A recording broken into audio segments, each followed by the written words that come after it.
नमस्कार, मैं हूं अमित शर्मा। हमारे खास कार्यक्रम जनता सरकार में बात करेंगे सत्ता के सिंहासन से लेकर जनता के सरोकारों तक। वहीं आपको हम बताएंगे प्रदेश सरकार की हर उस योजना के बारे में जो होंगे आपके काम की। आपको हम बताएंगे सरकार के विकास कार्यों के बारे में जिनका सीधा फायदा आपको हो रहा है। तो अगले 30 मिनट तक आप बने रहिए हमारे साथ और देखते रहिए जनता सरकार।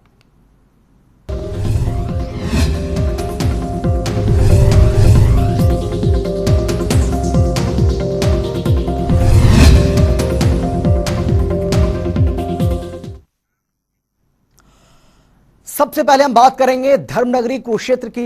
धर्मनगरी कुरुक्षेत्र भूमि पर 25 सालों के बाद वामन पर्व का आयोजन किया गया। प्राचीन पौराणिक सन्निहित सरोवर पर वामन द्वादशी मेले और वामन पुराण कथा का आयोजन किया गया। कुरुक्षेत्र प्राचीन पौराणिक सन्निहित सरोवर पर वामन कथा सुनने और वामन हिडोले का विशेष महत्व माना जाता है। कालांतर में पौराणिक सन्निहित सरोवर पर वामन पर्व का आयोजन होता रहा है, लेकिन पिछले 25 सालों से इसका आयोजन नहीं हो पाया था। अब श्री ब्राह्मण तीर्थ द्वार सभा कुरुक्षेत्र ने पहल करते हुए वामन द्वादशी मेले और वामन कथा का आयोजन प्राचीन पौराणिक सन्निहित सरोवर पर किया। वामन पुराण कथा का शुभारंभ गीता मनीषी स्वामी ज्ञानानंद ने विधिवत रूप से किया। वामन पर्व के इस समारोह में हरियाणा के राज्यपाल बंडारू दत्तात्रेय ने मुख्य अतिथि के तौर पर शिरकत की। इस दौरान उन्होंने गीता शोध गैलरी का अवलोकन किया और गीता ज्ञान संस्थान में पुस्तकालय का उद्घाटन किया। 2 दिनों तक चलने वाले इस वामन पर्व में शोभा यात्रा और भगवान वामन हिंडोले का आयोजन किया जाएगा। लाइब्रेरी का जो उद्घाटन हुआ है मुझे बहुत ही प्रसन्नता हुई है कि ये लाइब्रेरी ये हमारे आधुनिक भारत के लिए टेक्नोलॉजी के माध्यम से भी हमारे आध्यात्मिक भावनाओं को और प्रचार प्रसार करने के लिए काफ़ी बड़ी एक योगदान होगी। और स्वामी जी ने इस बड़ी संस्था को खड़ा करके तो गीता का जो संदेश है जन जन तक, दुनिया तक, विश्व में सुनाने के लिए ये कुरुक्षेत्र एक सही केंद्र रहेगा और ये हमारा अस्तित्व रहेगा।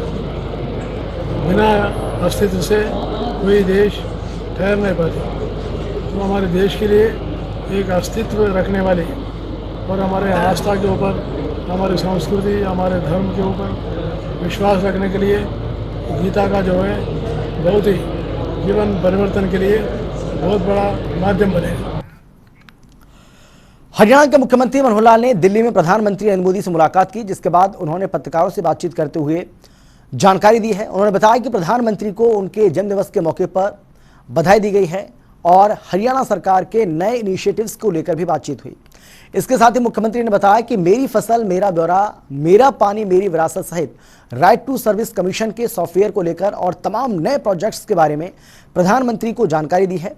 साथ ही प्रधानमंत्री को हरियाणा आने का निमंत्रण भी दिया है। वहीं सीएम ने बताया कि केएमपी के साथ बन रहे रेलवे ऑर्बिटन कॉरिडोर के उद्घाटन को लेकर निमंत्रण दिया है।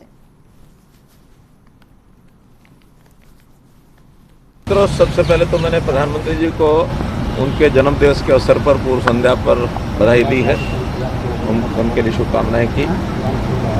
वैसे भी काफ़ी समय से प्रधानमंत्री जी से मिलना नहीं हुआ था, तो जितने भी हमारे न्यू इनिशिएटिव्स हैं उनके बारे में प्रधानमंत्री जी को समय समय पर हम अवगत कराते रहते हैं। इस बार भी अभी जैसे परिवार पहचान पत्र का विषय है, जैसे मेरी फसल मेरा ब्यौरा है, जैसे मेरा पानी मेरी विरासत है, जैसे हमने अभी ऑटो अपील एक सॉफ्टवेयर तैयार किया है राइट टू सर्विस कमीशन में, तो उस प्रकार के जितने भी विषय हैं उन सब विषयों के ऊपर बातचीत की और बहुत उन्होंने इंटरेस्ट से उन चीज़ों को सुना भी और कुछ बातें उन्होंने पूछी भी।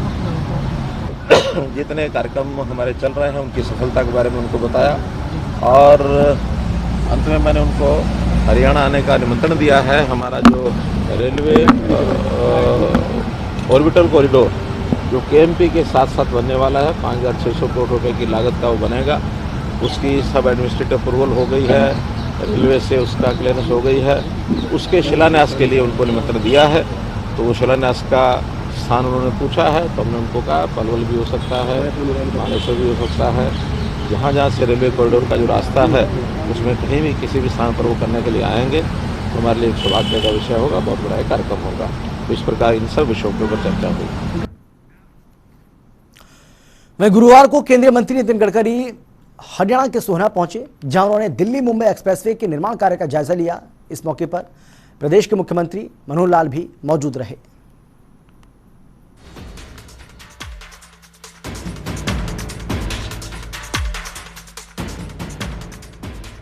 हरियाणा के सोहना में केंद्रीय सड़क परिवहन एवं राजमार्ग मंत्री नितिन गडकरी ने दिल्ली मुंबई एक्सप्रेसवे के निर्माण कार्य का जायजा लिया।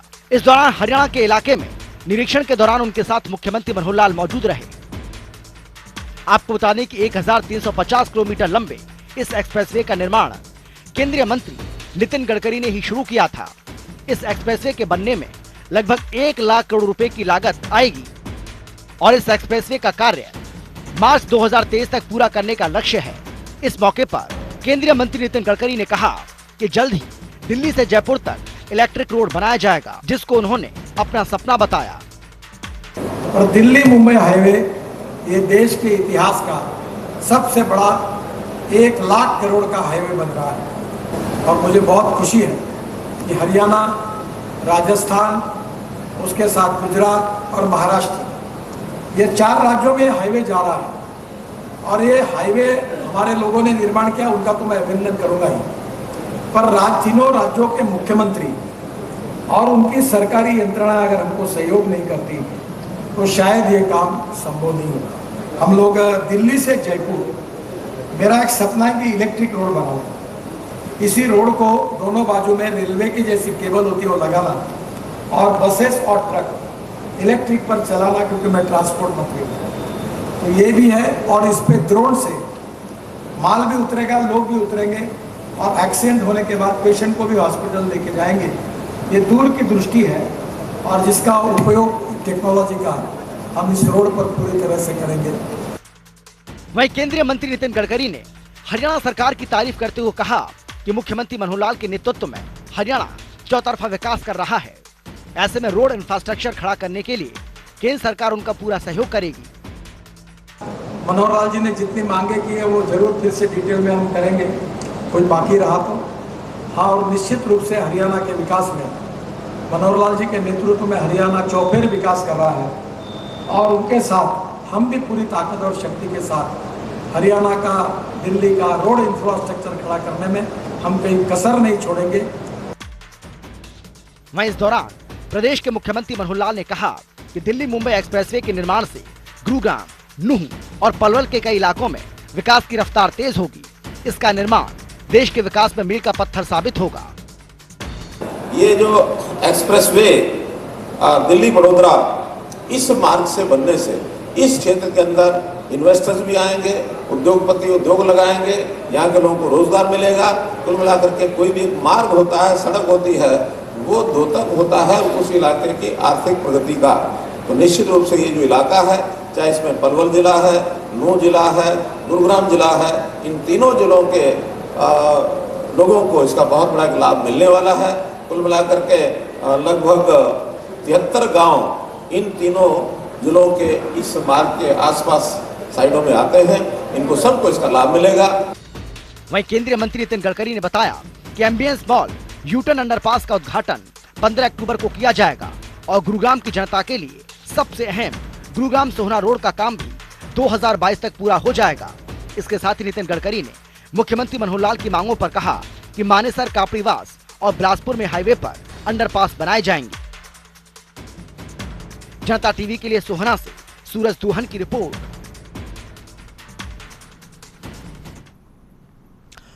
मुख्यमंत्री मनोहर लाल की ओर से ट्वीट के जरिए एक खुशखबरी आज दी गई।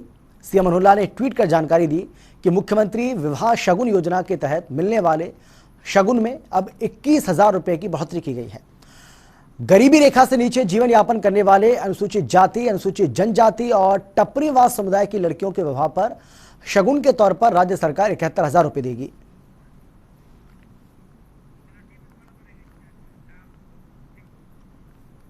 वहीं चंडीगढ़ में कृषि मंत्री जेपी दलाल की अध्यक्षता में मत्स्य पालन विभाग की बैठक हुई है, जहां कई अहम मुद्दों को लेकर चर्चा की गई। वहीं कृषि मंत्री जेपी दलाल ने प्रेस कॉन्फ्रेंस कर बैठक की जानकारी दी। इस दौरान उन्होंने कहा कि इनलैंड फिश कल्चर में हरियाणा मत्स्य उत्पादकता के क्षेत्र में 9600 किलोग्राम प्रति हेक्टेयर प्रति वर्ष की दर से प्रथम स्थान पर है। प्रदेश में मत्स्य पालन को और अधिक बढ़ाने के लिए सभी जिला मत्स्य अधिकारियों को 31 मार्च 2022 तक मत्स्य यूनिट स्थापित करने के लिए लक्ष्य दिए गए हैं।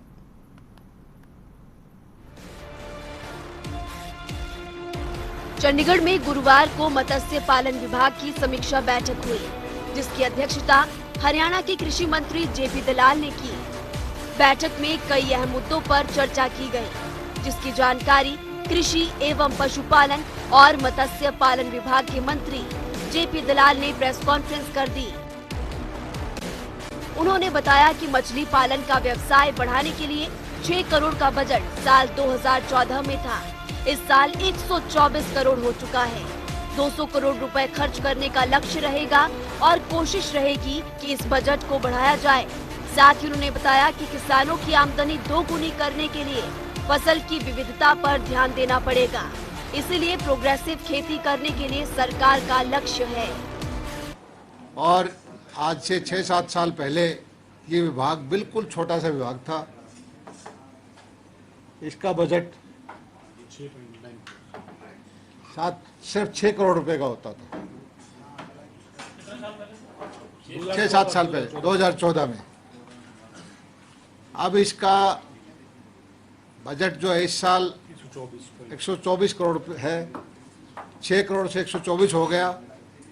लेकिन हमारी कोशिश होगी कि इस बजट से बाहर भी हम एक्स्ट्रा लेकर के 200 करोड़ रुपए इसमें खर्चे, टोटल 200 करें और आने वाले वक्त में 3-4 साल तक हर साल इस बजट को दोगुना करें। उसकी वजह यह है कि जो प्रधानमंत्री जी का निर्देश है कि किसान की आमदनी बढ़ानी है, किसान की आमदनी बढ़ाने के लिए जो परंपरागत फसलें करते हैं गेहूं और धान की, उससे अलग काम हमें कुछ करना पड़ेगा। फसलों का विविधीकरण करें, बागवानी करें, प्रोसेसिंग की ध्यान दें, डेयरी करें, मछली पालन करें, पिगरी करें। ये नई नई चीज़ों से आमदनी बढ़ा सकते हैं। वहीं कृषि मंत्री ने बताया कि खारे पानी में झींगा मछली के लिए 250 से 300 नए फार्म लगे हैं। सिरसा, भिवानी, हिसार में इसका पालन होता है और करीब 2.5 एकड़ में 25 लाख का उत्पादन होता है। बचत भी ज्यादा होती है। खेतीबाड़ी की जमीन लगभग 80 लाख एकड़ है हमारी। उसमें से 9-10 लाख एकड़ जमीन जो है जल भराव की है। इस वक्त जैसे लेट बारिश हुई, बहुत सारी ज़मीन में फसल बो ही नहीं पाएंगे, क्योंकि नवंबर में गेहूं बोना पड़ता है, अक्टूबर में सितंबर में सरसों बो देते हैं। अब पानी भराव है तो सूखेगी नहीं, किसान देखता रह जाएगा। ऐसी ज़मीन में किस तरह से हम फिशरी का उत्पादन करें। हमारे यहाँ 1 लाख एकड़ से ज़्यादा ज़मीन ऐसी है जिसमें खारा पानी है, नीचे का सिंचाई की सुविधाएं उपलब्ध नहीं है। उसमें एक फसल हो, बारिश पे डिपेंडेंट, कोई बाजरा या मूंग की या कोई ऐसी फसल जो बारिश से वो ही किसान ले पाता है। अब सौभाग्य से खारे पानी के अंदर जो झींगा मछली है उसके हमारे यहाँ इसी साल में 250-300 के आसपास नए फार्म लगे हैं। सरसा जिला है, हिसार फतेहाबाद है, भिवानी है, झज्जर है। और हमारा सौभाग्य है कि वो फार्म जो समुद्र के पास हैदराबाद में होता था झींगा, वो हमारे यहाँ उससे बेटर हो गया।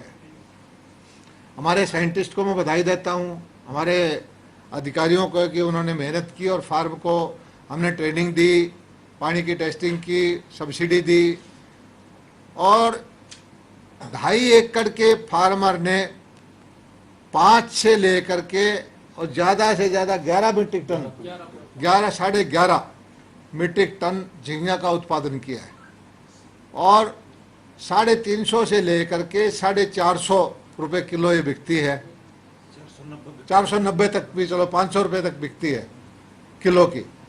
आप ये देखें कि 5 मीट्रिक टन हो जाए 5,000 और 500 रुपये बिक जाए तो 25 लाख रुपए की उत्पादन मछली का हो जाता है 2.5 एकड़ में। कृषि मंत्री ने बताया कि बैठक के दौरान 22 जिलों के मत्स्य विभाग के अधिकारियों को बुलाकर समस्या सुनी और बैठक की गई। नए एंटरप्रेन्योर तैयार करने का भी लक्ष्य सरकार की तरफ से तय किया गया है। अब जो आज मैंने मॉनिटरिंग की है, इस साल जो है हमने टारगेट दे दिया है, डिस्ट्रिक्ट वाइज मॉनिटरिंग की है। 22 के 22 जिलों के अधिकारी को बुलाया, उनकी समस्याओं को सुना, पिछले उनकी परफॉर्मेंस देखी और 31 मार्च तक कितने नए एंटरप्रेन्योर फार्मर तैयार करने हैं। इसमें अलग अलग विधियां हैं, मीठे पानी की मछलियां, RAS के प्लांट जो आधा एकड़ में भी लग जाते हैं, बायोफ्लैग के जो शहर में लग जाते हैं, RAS के, बायोफ्लैग के, और एक जो है झींगा पालन वो खेत में होती है खारे पानी की मीठे। इसके अलावा जो वाटर बॉडीज हैं, तालाब हैं, नहरें हैं, उसमें मछली का उत्पादन पहले से हो रहा है। हमारा डिपार्टमेंट उसमें बीज देता है और ठेके पे उठ जाता है, वो उसमें मछली पालक या कोई बड़ा वो ठेके पे ले लेता है। कृषि मंत्री जेपी दलाल ने दावा करते हुए कहा कि लैंड फिशरीज में भी हरियाणा पहले नंबर पर है। खुशी की बात यह है कि हरियाणा प्रति हेक्टेयर मछली उत्पादन में पहले दूसरे स्थान में से एक पे है। मेरा विभाग तो क्लेम करता है पहले है, प्रोडक्शन, वो उत्पादन का मतलब प्रोडक्शन है। हमारे यहाँ कितना 9.6 मीट्रिक टन प्रति हेक्टेयर का, प्रति हेक्टेयर पर ईयर एक साल का एवरेज जो हमारा उत्पादन आया है, वो देश में इनलैंड फिशरीज में, समुद्र की अलग होती है, वो कहते हैं कि सर्वश्रेष्ठ है। वहीं कृषि मंत्री जेपी दलाल ने बताया कि फिशरीज की गुरुग्राम में अलग मार्केट बनाई जाएगी और इसके साथ ही बीज पैदा करने के टारगेट और ज्यादा बढ़ाए जाएंगे। साथ ही उन्होंने प्रदेश के किसानों से वादा करते हुए कहा कि प्रदेश में फिशरीज का काम और ज्यादा बढ़ाएंगे, जिसके लिए प्रदेश सरकार किसानों को हर को बैंक से लोन दिलवाने का काम भी करेगी। जनता टीवी के लिए चंडीगढ़ से पवन सिवर की रिपोर्ट। वहीं चंडीगढ़ में हरियाणा के शिक्षा मंत्री कंवरपाल गुर्जर ने जनता टीवी से खास बातचीत की है। इस दौरान शिक्षा मंत्री ने जानकारी देते हुए बताया है कि 20 सितंबर से प्राइमरी की 3 कक्षाओं को शुरू किया जाएगा, जिसके तहत पहली से लेकर तीसरी तक की कक्षाएं शुरू कर दी जाएंगी। इसके साथ ही उन्होंने बताया कि ऑनलाइन शिक्षा जारी रहेगी, बच्चों का स्कूल आना जरूरी नहीं होगा। हरियाणा में 20 सितंबर से पहली से तीसरी क्लास के भी स्कूल खोलने का आदेश जारी कर दिया गया है। मेरे साथ हरियाणा के शिक्षा मंत्री कंवरपाल गुर्जर हैं। सर, पहली से तीसरी क्लास के भी स्कूल खोले गए, आदेश जारी कर दिए हैं। हाँ, 20 सितंबर से हम पहली से और तीसरी कक्षाएं भी शुरू करने जा रहे हैं। जैसे मैंने पहले भी कहा था कि हमने स्टेप बाय स्टेप स्कूल खोलने हैं। पहले 9वीं से 12वीं और फिर हमने 6ठी से 8वीं तक के स्कूल खोल ले और फिर 4थी और 5वीं खोल ले। अब हम सारा कुछ ठीक चल रहा है स्टेप बाय स्टेप, और हमने अब जो पहली से तीसरी की कक्षाएं हैं वो हमने 20 सितंबर से शुरू कर दिया। क्या एहतियात रहेंगी सर, क्या कोविड का प्रोटोकॉल रहेगा? देखिए, जो नियम पहले से जिस प्रकार से लागू हुए, सारे के सारे नियम उसी प्रकार से लागू रहेंगे। चाहे वो एक कमरे में जैसे 20 बच्चे फिजिकल डिस्टेंस बना रहे उसके लिए भी, और बच्चों का टेम्परेचर चेक करना वो भी, उसका मास्क भी, सैनिटाइज भी, वो सारे के सारे उन सब प्रोटोकॉल का पालन किया जाएगा। स्कूल खोलने का समय क्या रखा गया है सर? चूंकि मिड डे मील जैसी जो सुविधाएं पहले आप दे रहे थे वो अब जारी रहेगी या फिलहाल कोविड के चलते उनको रोका गया है? नहीं, अभी हमने शुरू नहीं किया उसका। अगर स्थिति सामान्य रहती है उसके बाद उस पर विचार करेंगे, अभी हो देंगे, क्योंकि अभी तो बच्चों की छुट्टी भी हम 12 बजे कर देंगे, तो मैं समझता हूँ इतनी कोई जरूरत भी नहीं है अभी। नहीं, मिड डे मील की तो वैसे जरूरत है, पर लेकिन वो हम सुक्का देंगे उनको और बनाए के नहीं वहाँ देंगे, लेकिन सारी स्थिति सामान्य रहेगी तो थोड़े दिन उसको भी शुरू कर देंगे। अभिभावकों की सहमति कंसर्न जो है वो जरूरी होगी सर क्या, और इसके अलावा जो है वो वैक्सीनेशन को लेकर जो स्कूलों में शिक्षकों का वैक्सीनेशन हो रहा है उसको लेकर क्या तैयारी चल रही है? देखिए, वैक्सीनेशन काफी हो चुका है, लगभग 72% टीचर ऐसे हैं जिनको वैक्सीनेट किया जा चुका है, लेकिन हमारा टारगेट जो है वो 100% का है, तो जल्दी हम इसको अचीव कर लेंगे। पेरेंट्स की कंसर्न सर, सहमति बच्चे को स्कूल भेजने की? हाँ बिल्कुल बिल्कुल, जैसे पहले थी वो उसी प्रकार से अभिभावकों की सहमति से बच्चे स्कूल में आएंगे। जो अभी स्कूल खोले गए थे सर 4वीं से 5वीं और उसके बाद 6ठी से 12वीं के, उनकी बच्चों की संख्या कितनी आ रही है और किस जिले में जो है वो क्या आंकड़ा है सर? देखिए, काफी अच्छा है इसमें, जैसे कुछ जिले तो ऐसे हैं जहाँ काफी अच्छे हैं, लगभग 59% 4वीं से 8वीं के 59% भी रहे हैं, और कुछ जिले ऐसे हैं जहाँ कुछ थोड़े कम में है, जैसे करनाल में और मेवात में, पलवल में हमारे पास 30 से 40% तक रहे, तो कहीं कुछ थोड़े कम है, कहीं ज्यादा है, कुल मिलाकर ठीक है बच्चों की संख्या। क्या अपील है सर अभिभावकों से, क्योंकि आप पहली से यूं कह सकते हैं कि 12वीं तक के सभी बच्चों के स्कूल खोले जा चुके हैं, आपकी अपील क्या है?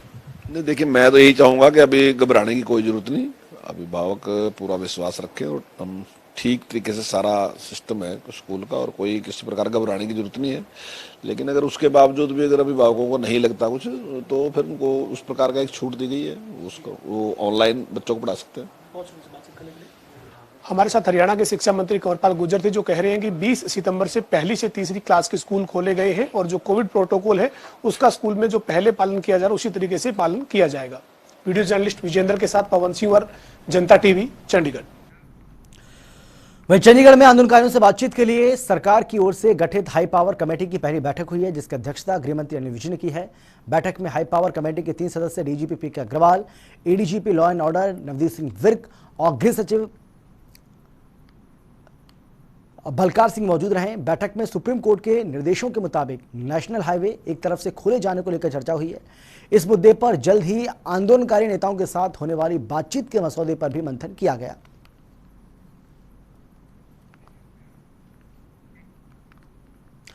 दिल्ली हरियाणा भवन में पर्यटन निगम के कार्य और प्रगति को लेकर समीक्षा बैठक आयोजित की गई है। यह बैठक हरियाणा उपक्रम ब्यूरो के चेयरमैन सुभाष बराला की अध्यक्षता में हुई। इस बैठक के बाद सुभाष बराला ने कहा कि टूरिज्म की दृष्टि से हरियाणा में अगर देखा जाए तो आगे बढ़ने की बहुत सारी संभावनाएं हैं।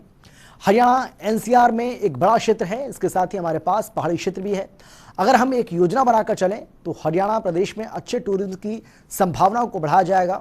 जो ये विभाग जो घाटे में थे उसको कैसे लाभ में लेकर आया जाए, इस पर कई बार खुद मुख्यमंत्री ने भी बैठक की है, जिस पर आज समीक्षा बैठक हुई है।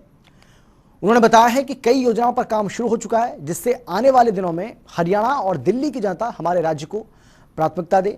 इसके साथ ही उन्होंने कहा कि हरियाणा की सीमाओं पर किसानों का जो प्रोटेस्ट चल रहा है उसको लेकर उनका ये कहना है कि टूरिज्म पर इसका कोई प्रभाव नहीं पड़ेगा। देश भर में हाई अलर्ट जारी है। हरियाणा भी सुरक्षा को देखते हुए कई कड़े कदम उठा रहा है। प्रदेश की यहाँ पर एक ही बैठक हुई है। इस बैठक में टूरिज्म विभाग के हमारे प्रिंसिपल सेक्रेटरी सिन्हा साहब, एमडी टूरिज्म और फाइनेंस डिपार्टमेंट के हमारे अधिकारी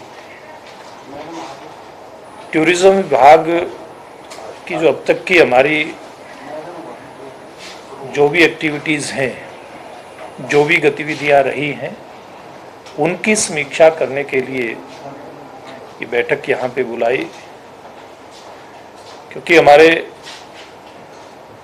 मुख्यमंत्री जी का एक शुरू से एक लक्ष्य ये रहा है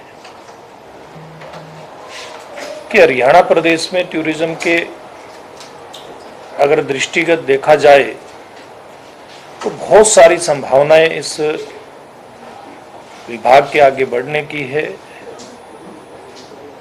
हरियाणा क्योंकि एनसीआर में एक बड़ा हमारा क्षेत्र आता है हरियाणा का, और उधर ऊपर ट्राई सिटी के आसपास जाए तो हमारे पास पहाड़ी क्षेत्र भी है मोरनी के रूप में, और हमारे पास दक्षिण हरियाणा में डेजर्ट भी है। यानी कि ऐसा सब मिला करके कैसे हम लोग एक इस प्रकार का समग्र योजना बना करके चलें, जिसके चलते एक तो हम हरियाणा प्रदेश में अच्छे टूरिज्म की संभावनाओं को बढ़ाएं और दूसरा इस विभाग को जो घाटे में था उसको लाभ में लेकर के आए। इसके लिए मुख्यमंत्री जी ने भी कई बार बैठकें की हैं और आज उन बैठकों की इसमें समीक्षा भी हुई है कि हमारे टूरिज्म डिपार्टमेंट ने मिल करके बहुत सारी ऐसी योजनाओं के ऊपर काम करना शुरू किया है, जिसके चलते न केवल इस विभाग का कायाकल्प होगा बल्कि हरियाणा प्रदेश में जो हरियाणा की जनता और चाहे वो दिल्ली की है या आसपास के प्रदेशों की है, वो टूरिज्म के एंगल से हरियाणा प्रदेश में आए, हरियाणा प्रदेश को प्राथमिकता दे, इस बात के ऊपर काम हुआ है। विभाग काम भी कर रहा है और आज की बैठक में भी हमने जोर इस बात पे दिया है। इसके अलावा जो मोरनी का क्षेत्र है और खास करके वहाँ टिक्करताल में जो लेक है, वहाँ पर पिछले दिनों बोटिंग की और कुछ इस प्रकार की जो गतिविधियाँ शुरुआत करने की मंशा मुख्यमंत्री जी की थी और वहाँ वो खुद जाकर के भी आए थे। बड़ी एक अच्छी बात यह है कि 27 सितंबर को उसकी विधिवत शुरुआत भी हो रही है। मुख्यमंत्री जी उस दिन इन सारी गतिविधियों की शुरुआत विधिवत रूप से करेंगे। और फिलहाल इतना ही, एक छोटे से ब्रेक के बाद फौरन लौट रहे हैं। आप देखते रहिए जनता टीवी।